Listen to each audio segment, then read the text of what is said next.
everybody, this is Garden Jen from Garden Jen's Journey. Today I'm going to talk briefly about getting ready to set out for my garden this year.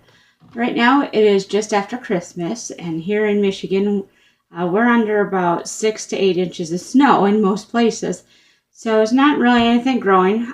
Some of my Back to Eden garden friends actually are pulling carrots and things out because their gardens have been going for so many years that the ground stays warm enough for them to be able to grow those cold hardy crops.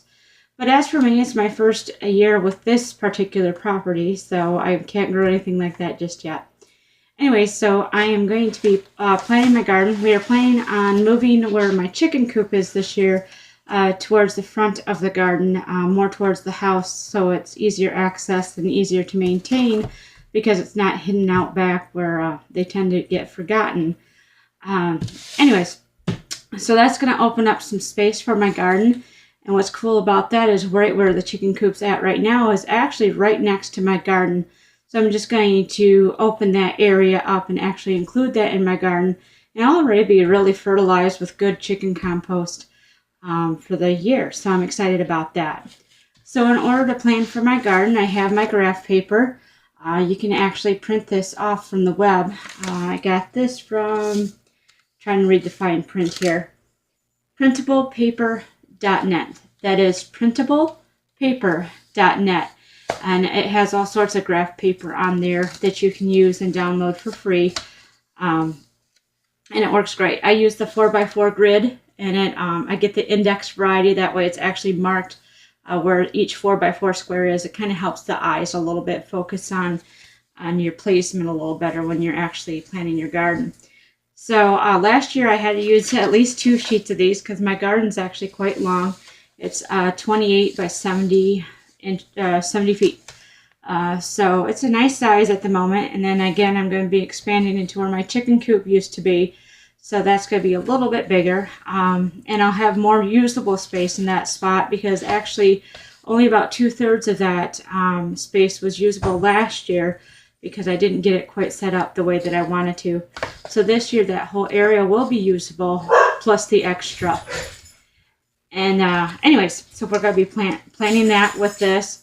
And then what's next after planting, or previous, depending on how your mind works, is actually ordering the seeds and the plants that you need to fill the space. So one of my favorite places to order from is a new company that I've been using past couple years once I found out about them. Is Baker's Creek. They're a great company. It's an heirloom seed company. So all the seeds that they get are original plants from a long time ago. They're not hybrids or GMOs or anything like that. So anyways, we order from them almost exclusively. I do have some plants and stuff that I have to get elsewhere, like my elderberry bushes. I have to get from Gurney's, and I get a couple other things like some roses and things that I really don't mind if they're hybrids or not, because the roses, they're just some plants and not really something that I'm going to be eating or whatever. So once they're in the ground, I'm fine with them. And then I got a new catalog this year from Pine Tree, and they're kind of neat. I've never ordered from them before, so it was nice to get a catalog from them. And looking through it, they have a lot more herbs and things than Baker's Creek offers right now. So I'll be getting some of the herbs and things that Baker's Creek doesn't have in order to fill up my herb bed even more.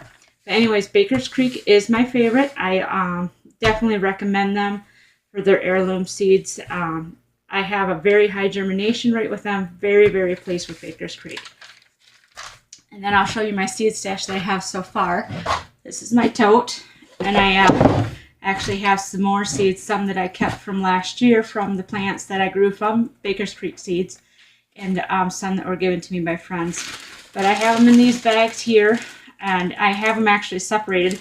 This is my herb bag, and then I have vegetables and flowers. So I have all those, and then I put together my order for the ones that I don't have or that I only have a few of, or ones that I actually want to try this year. We're going to be trying some different things. Like I'm going to be growing some habanero peppers for a friend of mine who loves habanero peppers. Shout out to Herbert there. And I'll be growing some other things just to try them, just to see how they go. And not just for us. I mean, there's some things that we probably won't eat, but there's plenty of others in the community that will benefit from this garden if they grow right. So that's what we're excited about. It's just not only ourselves, but blessing other people with our garden. Now here in my home, I don't have a lot of space for indoor sowing, germinating seeds and getting them ready for the summer.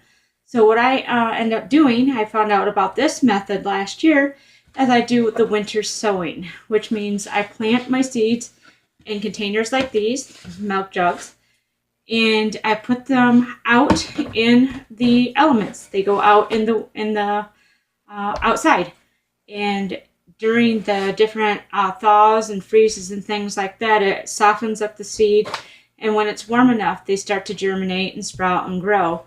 And the idea is that by having those seeds actually growing outside in the elements outside, the plants are actually hardier because they're already, I can't think of the word, but anyways, they're already used to the climate out there. It's not something that you have to take your plants from inside and go outside and get them hardened off, with the sun and the temperatures before you can actually plant them. The plants that are grown in here in the winter sowing method, you can actually take right out of here. Once they grow, you can take them right out of here and plant them in the garden because they've been outside the whole time.